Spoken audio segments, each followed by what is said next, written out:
Jag tänkte kolla om det är okej för er om jag kör på engelska. Är det någon som inte hänger med då? Gött. Because we have Laura here and her Swedish is a little bit limited. My name is Karolina. I come from Gothenburg, the forward side of Sweden. And I am a naval architect. I just had my exam this week. And I'm also a sailor and a captain. And I'm going to tell you about my Viking ship adventure. And it lasted for about 8 months. So to do this in 20 minutes is going to be tight, but I'll do my best. And this is the ship. She's called Draken Harald Hårfagre. It's the largest Viking ship that exists today. It's not really a replica. It has a lot of influences from different grave ships that they found in Norway. But she's actually also inspired by the sagas that the Icelandic Vikings kept.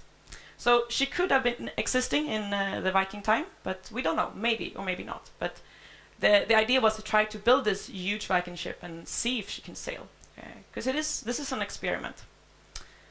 And the voyage that I'm going to tell you about starts in Norway, and we set out to sail to Iceland. Actually, we didn't get there on our first try, so we had to stop in Shetland and on the Faroe Islands. But this is quite the typical Viking style. They also did this, so it's not so bad. And then we went from Iceland to Greenland, and then from Greenland down to Newfoundland. And this is Vinland, the land of the Vikings that they found, or that Leif Erikson found. And this is also the typical Viking voyage. Then we went into the Great Lakes of America. It's still quite... They say they found traces of Vikings back in Duluth in the middle of America, but that's probably not true because there were no canals at that time. But we spent 4 months in the Great Lakes, and then we went down to New York. And my story actually starts here. This is Atlantica. She's one of the sail training vessels where I learned sailing. And I was captain on board, and we had a quite, not a severe leak, but we had a leak above the waterline. And I was quite disturbed because we couldn't go on sailing to Shetland where we were heading. But then my mate, he said that, oh, but I have a friend, one of the other captains, Björn, he's building on some kind of Viking ship here. We can go there and see, maybe he can help us. So we went down there. It was just a couple of hours away, actually. And I got to see Draken for the first time. She looked like this in this big hall. And I remember standing there with my mate because he was actually going to go work on her to prepare her during the winter for the voyage. And he was probably going to sail with her. And I remember like, dog, you can't do this. Like, nice to get to know you, but you don't sail with an open ship across the North Atlantic. And she really looked like a dinghy in there. She's just really, really big. She's 35 meters. But in my eyes, in that hall, she just looks like a dinghy, too big. So I was quite afraid that he was going. But then I came home, I went to some lessons, and we're in Gothenburg, it's raining a lot, you know. And I thought that I can't do this. I have to find something else to do. And I actually met the captain on one of my courses, and he hinted to me that they might need a naval architect. So I applied for that job, and I got it. So I ended up here. I am fast forwarding some months here, actually, because at this step we're moving Draken from the house where we kept her and putting her into the water. And you can see a little bit how special the ship is. She's a very, very spectacular. And she looks kind of tiny, but it's actually a big vessel. And we put her into the water. This was just 2 weeks before departure. We still had no mast. We had nothing on board, no provisions, nothing. So we had a lot of work to do. And she's still hanging in the straps here from the crane. Actually, you can see the orange straps. So we had a big leak in the beginning because she had to get water into the wood to tighten up. So we were quite stressed at this moment. But we put up the mast. It's a bit tricky because there's no deck. So there's only one point where you step the mast on the bottom of the boat. There's nothing to keep it stable. So you really have to make sure you can get the shrouds right. But we got it there. We also ballasted her with a lot of stones. These stones are like a kid's head, or that's the size they should be. And you put them in the bottom of the boat. And actually, it's said at least that the Vikings did this. So when the boat, not if the boat, but when the boat turns over, the stones just fall out and the hull floats. Luckily, yeah, we didn't try that this time. But they are on board, about 9 tons, so it's quite a lot of stones. We got the sails up, or the sail, the tent, you can see it in the background. We're getting a little bit more happy. We also mounted the dragon's head. It's quite a special story behind the dragon's head because it's only used when you go into war or when you're going on a great voyage. And they'd kept the boat sailing in Norway for 2 years without the dragon's head, so this had a great symbolic value to put it on. We did some training one day, and we tested going on board our rescue ship. We had a Viking Fjord, a follow ship that could pick us, or should be able to pick us out of the water if something happened. And that went well. Then everything was ready, and I was extra happy. And we went to Avaldsnäs. And this is the site where the Viking kings lived in Haugesund. And the myth says that maybe Harald Hårfagre, this Viking king, had his great longship here. So we tried to connect to that story. But we were there, and we were ready. And we went out to go sailing. So we were heading for Iceland. We started getting into watches, getting to know the boat, and it's quite a lot of people on even though it's big, it's a lot of people. We were actually 34 at this point, around 30 always on board, because to just hoist the sails requires a lot of people, a lot of power. And we were 3 watches, so you work 4 hours and then you're off for 8 hours. And these 8 hours you normally just spend in the tent, just lying down, because it's very cold outside. We were getting to know the boat, taking some rest, saving up on energy, getting to know a little bit about how to handle. Here's the entrance of the tent, so you basically go right outside of the tent, you enter this all block things and it smashes around, and it's kind of you have to learn to navigate the boat. We learned how to dish. This is a picture from our kitchen, where it's actually you have to fold away this whole part of the cloth where he stands inside in order to hoist the sail. So this is not a very permanent kitchen, but it's something like a kitchen. And this is a chef trying to find some food under all the floorboards. And it's kind of tricky. Everything that lies underneath these floorboards gets very wet because it all rains comes through and waves comes through, so you have to pack everything tight in watertight bags. We tested out trying to live on board. In our tent, we are only allowed to keep ourselves and a pair of shoes and a sleeping bag. So all your stuff has to be stored outside. And you're actually changing in the bow, where you're very exposed to wind and rain and so on. And I remember I was very upset that I was going to keep my master gear outside, because my master gear is one thing that's going to keep me sort of dry. So if I just leave it outside on deck, of course, it's always going to be wet. And well, that was how it was. And this is inside the tent. It's not, maybe there's a lot of lights on the, well, but there's 4 bunks, 2 on top and 2 on the bottom, and you sleep 9 people in each bunk, just in your little sleeping bag. And then when you go out, there's another 11 people coming in to sleep in the bunks. The captain has his own spot, so you know where to wake him up, and we try to separate the watches. But that's how it goes. Then came our second night, or second evening, and I was actually standing on deck beside the tent, and it was already getting quite dark. And I just heard like a big thump, and that's not a good noise on a sailing boat, so I went forward, and there was actually the shroud laying down on deck. The shroud is the vant. So you see the ropes coming up from the end of the boat there up to the top of the sail. One of these had just broken off because the rig had been under a lot of strain these first days, and it had been resting the rig for some days, for some years. So the captain just said, okay, we can't go on to Iceland, we have to go to Shetland. So we went to Shetland instead. And we had to take down the whole mast again to rebuild this shroud. This is Captain Björn Olander, amazing man, and he was not so happy at this moment, because actually last time when they were trying out sailing Draken, they broke the mast, and then they also had to go to Shetland to rebuild the boat. So he was not. It was not his best time. Then we fixed the shroud, and we went out sailing from Shetland. And we had just set sail, and we were expecting some wind, but maybe not as much wind as we actually got.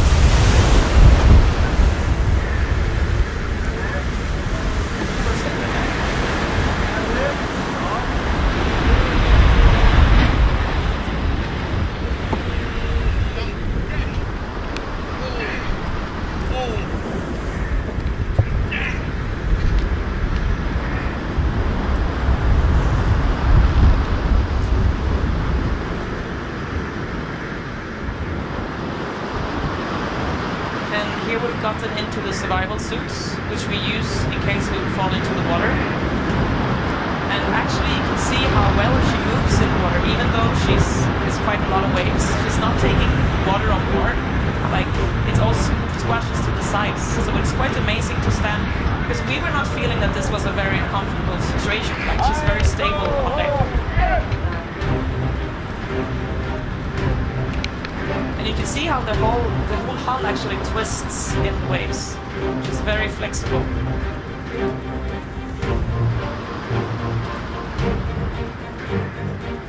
Yes, but that was a special test for us all.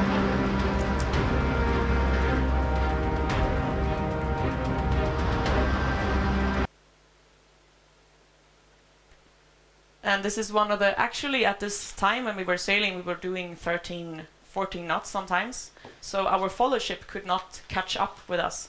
So for the worst part of the storm, we didn't actually get pictures from our ship from the outside, because they couldn't take the waves with the fellowship.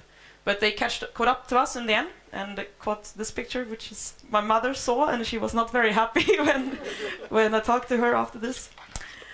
But we came to Torshavn in Faroe Islands, where we stopped to wait until the weather got better, and stay there for almost a week trying to repair the boat.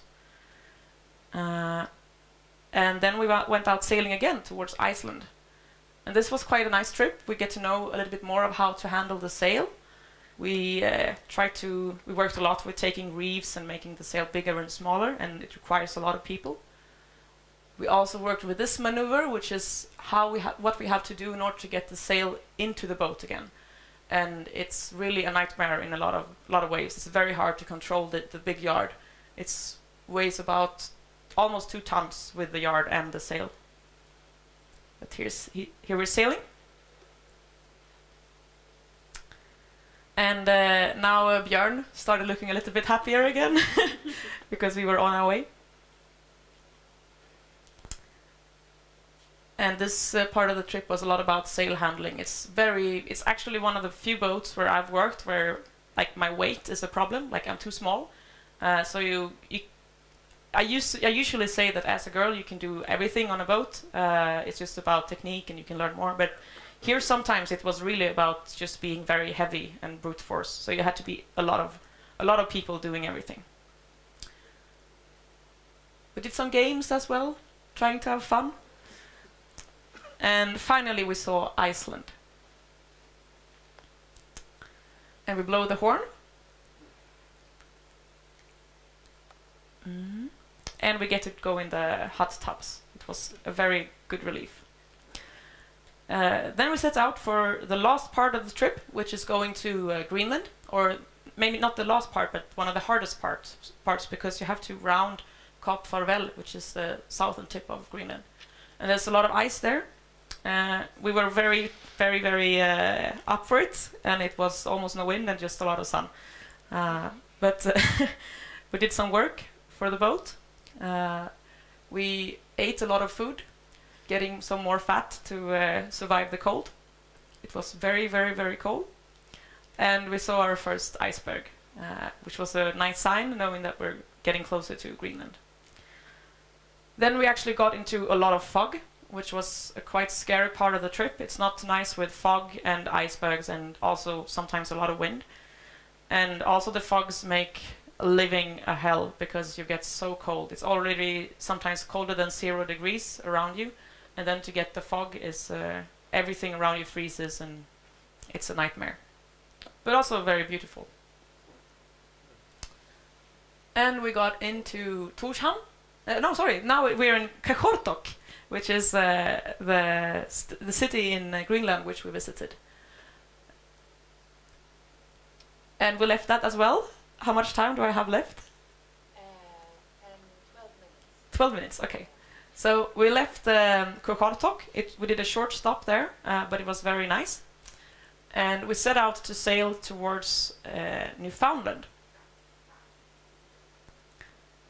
And we set sails. And you set sail on Draken by spinning a big wheel at the end of the boat. So you see the big rope coming down, and this rope turns on this drum, and we use the spokes to try to hoist it up. Now we were expecting some weather, and we actually had started out this trip with quite a bad storm. This whole leg took us about 1 week, and it was quite hard to start out with just getting all this cold water splashing over you and all your things. And at this point, this is where I got the coldest. We were a large crew, and I got the feeling that there was always someone on their tops and always someone on the bottoms, so to say. Like, there was always things, different people were pushing the trip forward. And this was really my weakest part. I had really good and strong parts, but I got very wet in the beginning of this trip. I had a wave coming over me when I was changing, and I was so cold. I was cold, like my heart were not pumping warm water anymore. And I remember just sitting in a corner, like trying to drink hot water to try to get warmth, because inside the tent was maybe 5, 6, sometimes 10 degrees, but it was not enough to really get warm again. And when we are inside the survival suits, here's a picture of the guy with a musto gear, but the survival suits are really, I think they work a bit like a refrigerator or something, because they evaporate all the water that's inside the suit. So it's like constantly draining your heat. So it was a very hard part for me of the trip. And then we also tried to eat and do things, but we don't talk much. Like, you try to just eat and do what you're supposed to do your 4 hours, and then try to go into your sleeping bag, not too wet. And then we got some sun in the middle, so we got some days to recover. And like, people were really quick to get out the sleeping bags and everything to try to get some sun. And then it was at us again. And this was when we were reaching Newfoundland. We got a storm again, and the waves were building up because the water is getting shallower, so you get much worse waves. And here we were actually sailing with the yard almost to the bottom, and we were still making 4 knots or 5 knots. And in this part of Newfoundland, there's a lot of icebergs. So even though you're sailing south at this point, you're facing a lot of ice. And you can also see the blue, the blue hose. It's a pump, because we have to pump out all the water that comes inside the boat. There's no water flashing out on the deck. So we did this by electric pumps. We also used hand pumps, and this is an extra pump that we set up, because at this point we were actually getting waves over the end of the boat now and then. She's a very stable boat, a very good boat, but in following, the ends of the boats are very sharp. So if you get big following waves, they can actually go inside the boat, and that's very dangerous when you have no deck. But this is a painting where Leif Eriksson, when he were sailing, and he spots finally Vinland when he's sailing with his Viking ship. And eventually we did the same. So we could see Newfoundland, and we were very happy. But also we were still facing a lot of problems. At this time we didn't have our engine. We had actually 2 engines on board. We needed them for security and to get in and out of ports. They were not functioning, or malfunctioning at least. So we were quite afraid of how to get into the port and how to do this maneuver. And there's if you go to Newfoundland, it's not a very friendly coast. It's just like a lot of high walls of of mountains. So you don't want to end up in the wrong place. And the wind was blowing us straight towards land. But we managed and we got in. We got to Lance Meadows, which is actually the place where they found the Viking sites. And this is also where we landed and spent some time in this longhouse. And this talk is not about the Vikings, but it's quite it was a very exciting feeling to being able to sail from Norway up the old routes, visiting the Viking sites in Greenland and in Iceland, and then finally come here and see the proof that the Vikings actually were there 500 years before Columbus. Then starts another journey.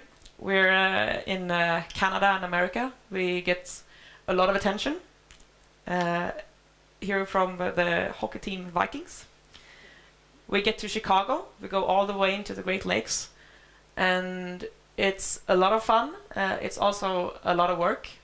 It's suddenly super hot. It's like 35 degrees, and we're living on this completely open boat. Not much wind. We're trying to row now and then. But it was a big change from what we were experiencing before. Here's someone sleeping up in the tent. And here's a friend of mine trying to eat. Like, we're still sitting down on deck eating. And I remember coming into a port, something like this. And we docked outside one of these big docks. We're moving around in the canals.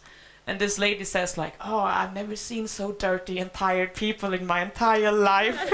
And she'd like been standing there expecting this great Viking ship. And it was a lot of fun and an interesting journey, but it was also very tiresome and a bit of an experiment to try to live 35 people on this little boat in the middle of big American cities.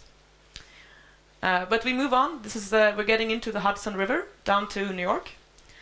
And finally, we were there, and it was really a great moment for us all.